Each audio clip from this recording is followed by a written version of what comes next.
Vincent. Bonjour Eve. Alors Vincent, tu fais partie de la liste des 30 Under 30 2024 en France et tu as fondé Kicléo. Est-ce que tu peux nous raconter tout ton parcours avant d'arriver à Kicléo? Oui, bien sûr. Je suis né en Corse, un peu exotique, et j'ai grandi dans le sud de la France, dans un petit village à côté de Montpellier, où j'ai étudié jusqu'au lycée. Et ensuite, je suis parti à Lyon pour faire une école d'ingénieur, l'INSA à Lyon, où j'ai rencontré Martin, qui est le cofondateur de la société. C'est là-bas qu'on a commencé à réfléchir au projet, au sujet du gaspillage alimentaire. C'est à la fin de l'INSA qu'on a créé la société, Kicléo. On a ensuite poursuivi sur un double diplôme avec une école de commerce à Paris, l'ESSEC. Pendant 2 ans, on menait en parallèle ce projet, donc avec nos études et d'un côté Kicléo. Et en fin 2021-2022, lorsqu'on a fini nos études, c'est là qu'on s'est lancé à 100% sur le projet et qu'on a commercialisé notre produit. Alors pourquoi vous vous êtes intéressé au gaspillage alimentaire pendant vos études supérieures? Qu'est-ce qui vous a mené à ça? Alors, c'est pas forcément le premier sujet sur lequel on va aller lorsqu'on est en études. Nous, c'était un projet de fin d'études avec Martin. Pendant les 6 derniers mois de notre école d'ingénieur, on devait accompagner les restaurants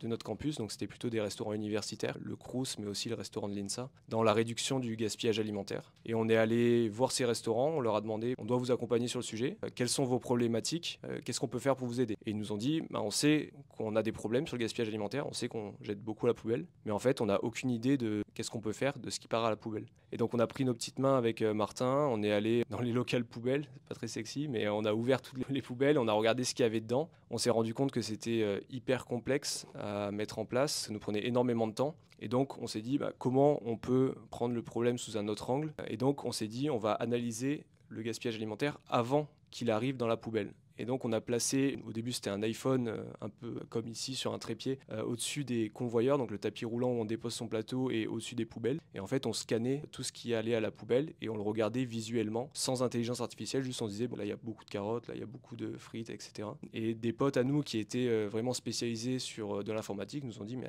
vous pourriez utiliser l'intelligence artificielle pour faire tout ça. Il n'y a pas besoin d'un humain, ça peut se faire automatiquement. Et donc on est parti de zéro, on s'est complètement formé sur le sujet et on a développé des premiers modèles complètement bootstrap pour tester et il s'est avéré que ça marchait hyper bien. On arrivait à reconnaître automatiquement tout ce qui était jeté et lorsqu'on a présenté les résultats à la fin de notre année scolaire, les établissements nous ont dit mais c'est super.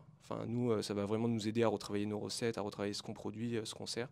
Donc franchement, si vous commercialisez cette solution, on sera les premiers clients. Et 4 ans et demi après, ils sont toujours clients aujourd'hui. Vous avez utilisé l'intelligence artificielle pour reconnaître les plats. Comment ça s'est passé? Vous avez éduqué une intelligence artificielle à vous, à reconnaître les frites, les carottes, les petits pois Comment ça s'est fait? Ouais, c'est exactement ça. C'est comme dire à un enfant, ça c'est une table, ça c'est une chaise. En fait, on prend des milliers de photos, actuellement plus d'1 million de photos dans notre base de données, et on a dit à l'intelligence artificielle, ça c'est des petits pois, ça c'est des carottes, ça c'est de la viande.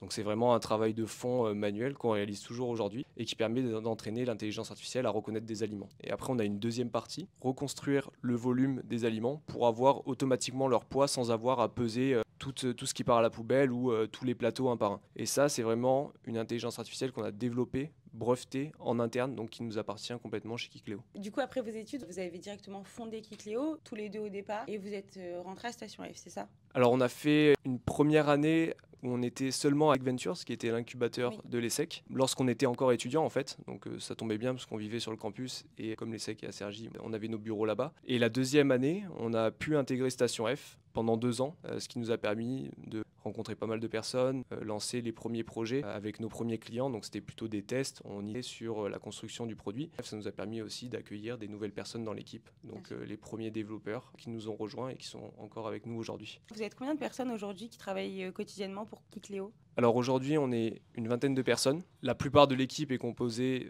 de personnes tech, évidemment, parce que c'est le cœur de notre métier. On a une partie de l'équipe qui est plutôt sur la partie intelligence artificielle, une partie de l'équipe qui va être sur la plateforme client. Donc en fait, c'est la plateforme qui est accessible par le chef de restaurant, les équipes de restauration pour visualiser les résultats. Et une dernière partie de l'équipe qui est plutôt sur l'opérationnel, la technique, donc avec la caméra en elle-même, comment on la produit, comment on l'installe, comment on fait la maintenance, etc. Donc ça, c'est, on va dire, 50% de l'équipe. Et après, l'autre partie de l'équipe, c'est évidemment des personnes commerciales pour vendre le produit, une personne sur la communication, le marketing, et des personnes aussi expertes sur le sujet du gaspillage alimentaire qui vont accompagner tout au long de l'année nos clients dans la mise en place d'actions, donc retravailler avec eux les plans menus, retravailler ce qui est produit, les recettes, etc. pour réduire ce gaspillage alimentaire. Aujourd'hui, c'est combien de tonnes de nourriture qui ont été sauvées du gaspillage de la poubelle?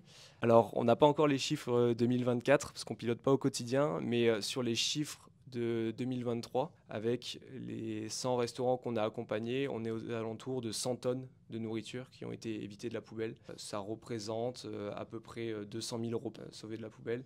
Et pour les établissements qu'on accompagne, c'est aux alentours de 10 000 euros économisés chaque année.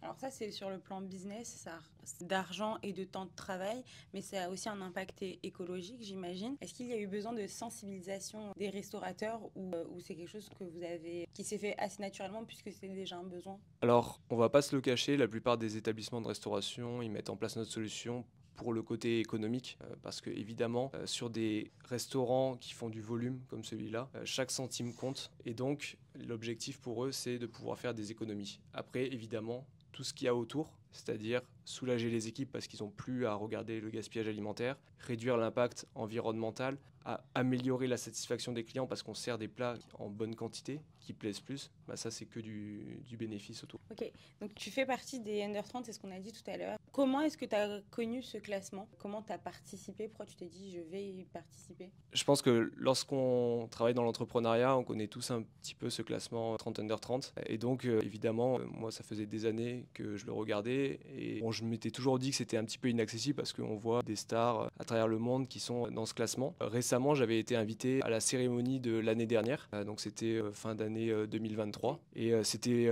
pour moi l'occasion de me dire, mais en fait, il y a des personnes que je connais qui sont dans ce classement, des personnes qui font aussi de l'entrepreneuriat social et environnemental, comme ce que je fais. Donc pourquoi pas postuler, ça pourrait être une belle opportunité de rejoindre ce classement. D'un point de vue personnel, c'est aussi hyper satisfaisant parce que c'est un gage de garantie sur tout ce qu'on a fait depuis le début, mais c'est aussi hyper valorisant pour la société Kikléo parce que ça vient récompenser tous les efforts qu'on avait fait. Donc c'est principalement pour ça que j'ai postulé. Comment tu l'as appris que tu étais dans les Under 30? Alors je l'ai appris directement sur les réseaux sociaux, donc j'ai vu le post et j'ai demandé directement à ma petite sœur d'aller chercher le magazine dans le tabac presse, kiosque en bas de chez moi, dans mon petit village du sud de la France. Et elle a ouvert et elle a dit « Ah, ça y est ». Et franchement, lorsqu'on vient de ce petit village du sud de la France, on a plus de chances de finir côté bar que côté magazine, dans le magazine Forbes. Donc franchement, c'est exceptionnel et ça montre aussi que il y a des parcours. L'entrepreneuriat peut être accessible pour tout le monde, même si on vient de n'importe où en France. Quand on vient pas forcément de Paris, on ne nous parle pas forcément d'entrepreneuriat, de start-up, on ne dit pas forcément qu'on peut faire ça. Donc c'est cool de pouvoir aussi montrer des parcours.